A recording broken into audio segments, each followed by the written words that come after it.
Hey guys, how's it going? T-Wolf Trader here, coming at you with another video. Today I'm going to be talking about something that's very near and dear to all of our traders' hearts, and that's support and resistance levels. If you're new to trading, then this video is made just for you. So first off, what are support and resistance levels? These tend to be price levels that have a high probability of changing the direction of the equity. Meaning that if the equity hits a certain price point, the stock is likely to reverse direction. If the price level is above the stock, it's termed resistance, and if the price level is below the stock, then it's termed support. These levels tend to be formed due to a large buy and sell interest by traders. In other words, volume is directly correlated with the strength of the support and resistance levels. The support levels, like I said, support the stock from beneath and usually cause bullish changes in momentum, and the resistance levels stop or resist the price movement from the top and usually form bearish movement of the price. There are a couple main types of support and resistance levels you'll often hear talked about. I've kind of ordered them here in terms of strength, but it's my subjective interpretation based on my years of trading. So what tends to be the strongest level of support and resistance is one made by a consolidation zone.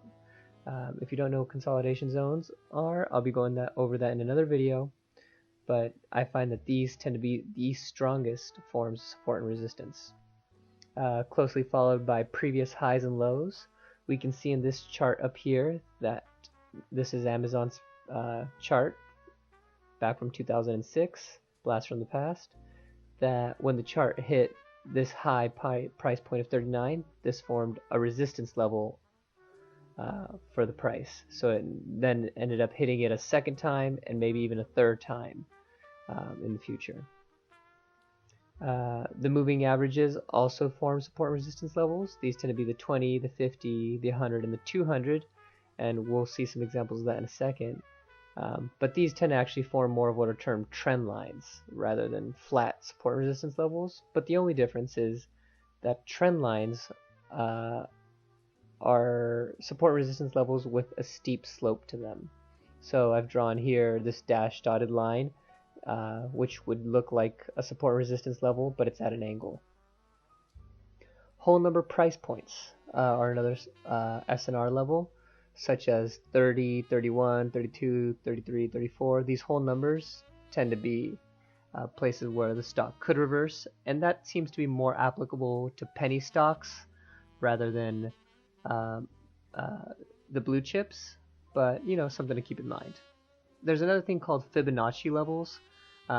If you're familiar with them, then you probably use them, but I'm not a big fan of them. I find that this is the closest thing to reading tea leaves as you get with the stocks. But hey, if they work for you, they work for you. I won't be going over what those are in this video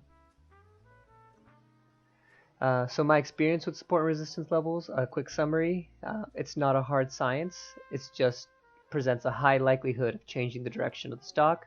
Sometimes stocks blow right through them because they have really good news, or there's a large interest from traders in general.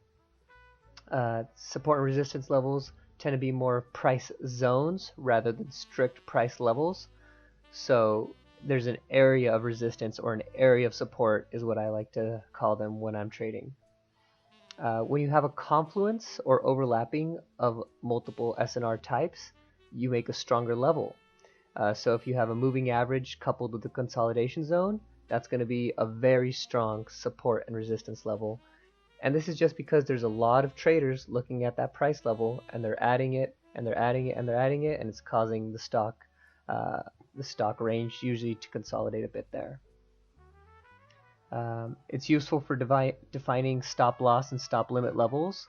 So if you find a support level beneath your stock, you would want to put your stop loss maybe 5% or 10% below that support level, because usually when you break a support resistance level, you tend to go into a no man's zone, and it's difficult to tell where the stock's going to stop.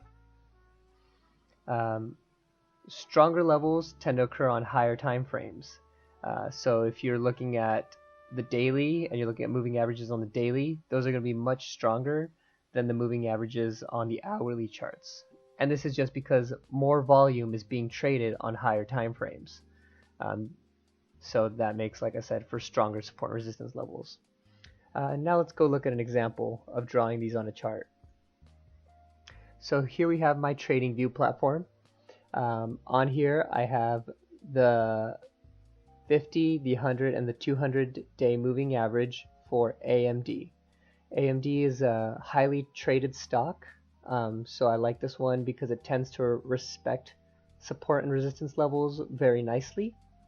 I also have shown the volume, and so that's something to keep in mind when looking at how strong your support and resistance levels are. So if I start drawing support and resistance, the first one that immediately pops out at me is this February 19th price of 59.40. That's the high on that candlestick. And as you can see, this acts more like an area, and in April and in June and now in July, AMD has touched that level and come back, but not exactly touched it, right? Just gotten really close. So this shaded box probably is a better visual of what that looks like. So you see that it's been respected 1, 2, 3 times, which means that this is a really strong level, and AMD is not likely to break out of this anytime soon, not without consolidating quite a bit first. Back in March 17th, we saw that back when the market crash first happened due to this whole crisis, we see that it blew right through. AMD had such bad news that it blew right through the 50, went down to the 100, bounced back up, and now because it broke down below the 50 moving average, the 50 moving average now acted as a resistance rather than a support level. So it went up, hit the 50, and broke back down, blew right through the 100 moving average all the way down to the 200 moving average.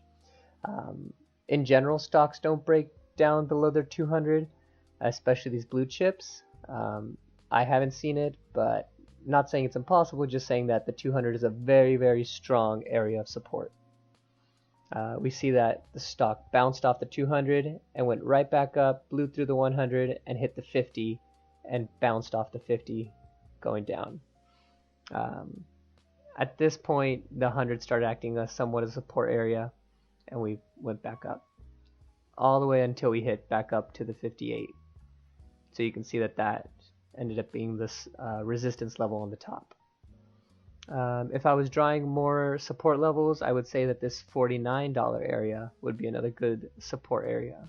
So I draw maybe my shaded box through these couple lows right here. So it hit the low here, it hit the low in May, and hit the low in June. This is now acting like a strong support. And we're having the confluence of these moving averages. So the 100 moving average is sitting at the 50, and this price level of support is at the 48.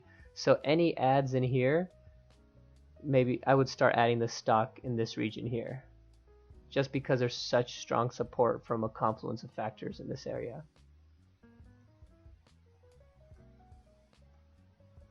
Whoops, that's not a good color. So that's where I would start adding the stock. Right now we saw a big down day, and I'm going to wait for it to come back down to the 100 before I start adding. And then my stop loss would probably be in this 47 range, because it might keep going down to the 200.